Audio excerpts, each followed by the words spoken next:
Mishcon Academy Digital Sessions.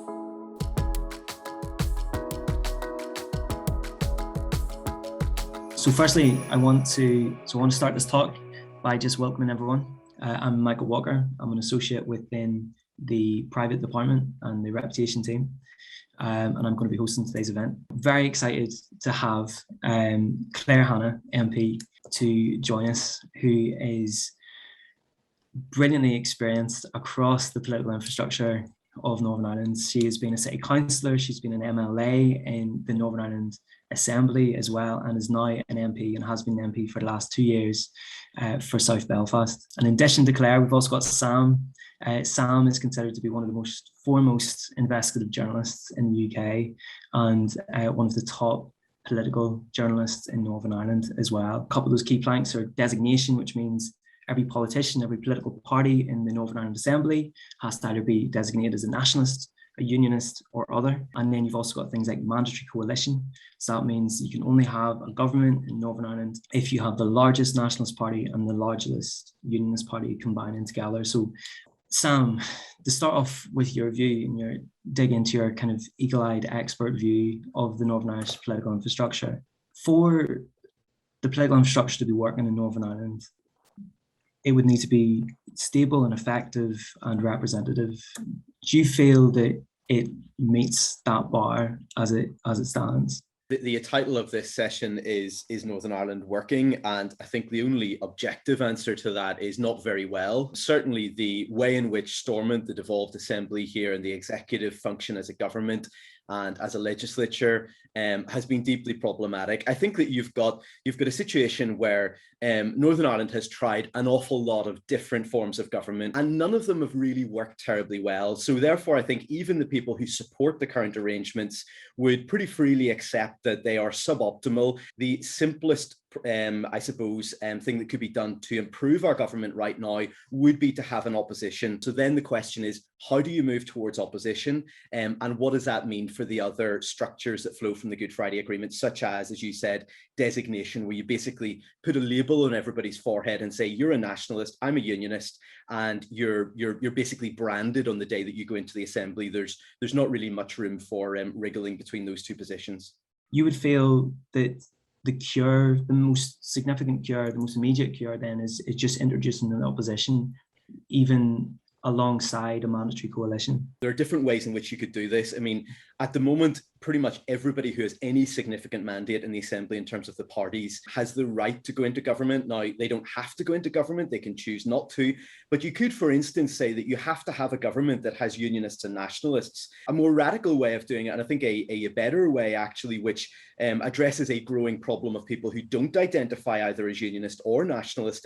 And they basically, under the Good Friday Agreement structures, which were put in place in a very different era, their votes do not count basically in key assembly divisions. So moving to something like qualified majority voting, where you say that, for instance, you need to have 60% or 70% or wherever you draw that line to make it fair and to make it inclusive and to get the balance right between clogging up the system where nothing can get through to allowing unionism or nationalism to basically have supremacy over the other side. Wherever you draw that line, you incentivize people towards building alliances. Yeah, thank you, Sam. And Claire, do you agree? Do you agree that the current infrastructure isn't working and there should be a movement towards essentially a voluntary coalition, but which has safeguards in it, which is almost kind of stripping out the tribalism and the labelling of our politics?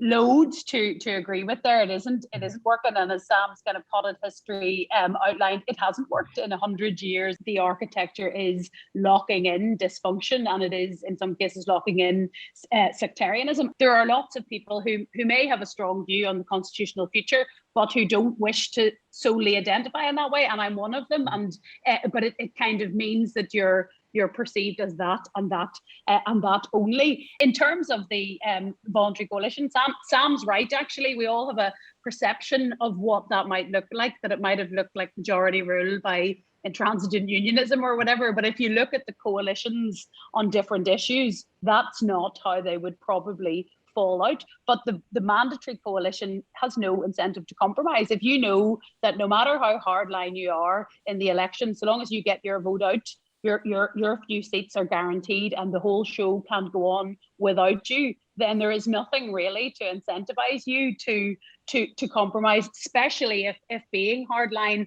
has been so lucrative as it has for the DUP and Sinn Féin. But the reality is that the Good Friday Agreement has kind of been our lifeboat against a very hard Brexit. So there's some challenges in saying, maybe we should revisit some of the infrastructure, because there are those who would gladly say, tear it up, you say, have a hard Brexit, you say, and who would seize on any loosening of the Good Friday Agreement provisions. But no, they're not working. But here is the reality. They could be made work if people want to make them work. There seems to be this third identity which is emerging in quite a sizable way.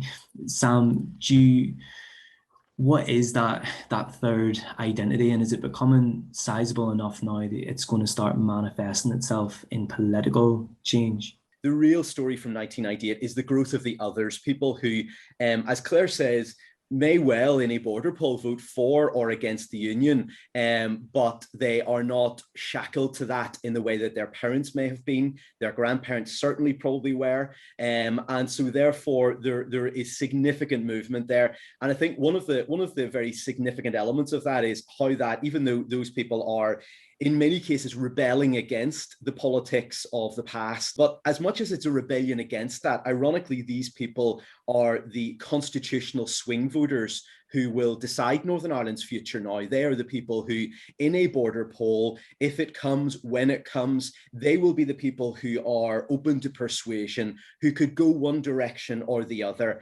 And that becomes really significant. You've got a third who consider himself British, first and foremost. You've got a third who consider himself Irish, first and foremost. And you've got a third who consider himself Northern Irish. If they do coalesce around a specific party and that feeds into election results, you could actually see a drive towards the kind of political infrastructure reform that we were talking about. Dad, if you think that that's possible, and do you think that's what's likely to have to happen for that political infrastructure to change? What a society that has been traditionally divided into two doesn't need is to instead be divided into three. And there's a wee bit of a danger that people are indulging. I'm not Sam, but that kind of, well, I'm not that, so I'm other, and indulging the view that having a rational opinion on the Constitution, whether for or against, is inherently sectarian, because it isn't. So I think a lot of people in that middle section will identify in very different ways. So I think people, are accepting that you can be, a kind of an eco-socialist and have a strong view on the union and are dabbling. And I don't think that one party can mop all of those things up. It is worth saying that I think, and it's not breaking news to say that Brexit has polarized things. I find that people who would have been like, one way or the other on the union in the last few years have actually solidified. But I really worry about people thinking the solution to having two tribes is to having three instead. Do you think that segregation in Northern Irish society is so deeply embedded across housing and across schooling and across our political system that it is very hard to wean Northern Ireland from it? Or do you believe that the reason there's been a lack of political action to desegregate the society is because the ones who hold the greatest levers of power have a vested interest in that segregation because it's politically successful for them? I mean, on one level, Northern Ireland has become much less segregated in the sense that go into the centre of Belfast, and I think that this is true of most towns and cities across Northern Ireland, and there is a thriving mixed community. People come and go, they Catholic, Protestant, neither, other, whatever. Nobody really cares for the most part. The fair employment laws in Northern Ireland, which have been in place for a very long time now, decades really, but are so embedded in our society, mean that people compulsorily really mix with people from the other community or other communities. It is difficult, I think, in something like schooling to have a truly integrated society where so many people are educated, not just educated. And I think that maybe schooling is not the only solution to this, but it's not just that kids are educated apart, but they're kept apart in so many other aspects of their lives. So there are ways in which Stormont has done some quite good stuff there in terms of having separate schooling systems, but say, sharing a subject where you go to the local Catholic school or state school or integrated school for a particular specialist subject, things like that, where at least there is some element of moving in the right direction.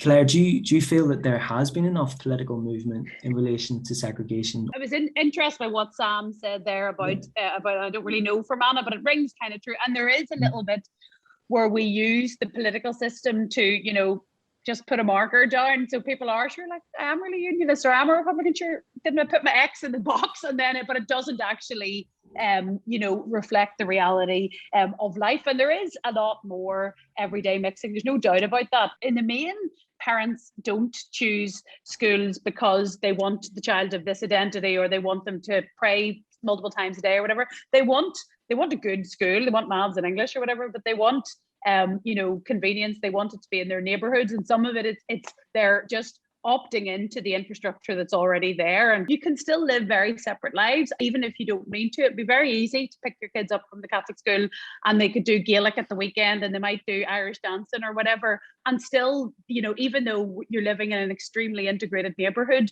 they can live separate lives. And that is a problem. So the schools are embedding those different lives and those different social circles. Now, this is the complex bit about how we change that, because people have talked about, and I think it's a New Decade, New Approach, essentially a Bengoa for schools, a kind of a report of how we actually achieve some of the integration. But if we're struggling to, restructure 20 hospitals, we're going to really, really struggle. We're not great at governance. Sam, I know you've written extensively about the disruption that Northern Ireland Protocol is causing and the toxicity of it. Do you think there has to be a future for it in some form? And what do you think what's the impact on the economy going to be? I think that because this was so significantly missold to people, it was something that I think, frankly, very few people in Northern Ireland really understood. The Prime Minister did understand it. We know that from the government documents. We know that from the Treasury analysis, where they said, this is what it will mean for Northern Ireland. You do know this, and you're doing this with your eyes open. And yes, there will be opportunities. Unquestionably, there will be opportunities. But the ability of the Prime Minister or anybody in government to now make that case is very, very problematic, because they openly lied to people. I think also people's practical experience of this is so intrusive in their lives. I mean, you literally see it on the supermarket shelves in terms of products that were there. My local supermarket is half a mile away. I regularly do the shopping. They're just not there anymore. It is having a implication on your daily life. And so therefore, I think that even if you strip away the constitutional element of this, and even if there are, as I believe unquestionably there will be, benefits for some people, I think it is a very, very deep problem that will not be easily resolved. One very quick question before wrapping this very up is one more question, and it's just about brain drain in Northern Ireland and how it's continuing, and if there's any clear avenue for it to end. Yeah, it is. I mean, it is a real issue. It's in two ways. One, in terms of skills leaving, but also there is a parallel reasonableness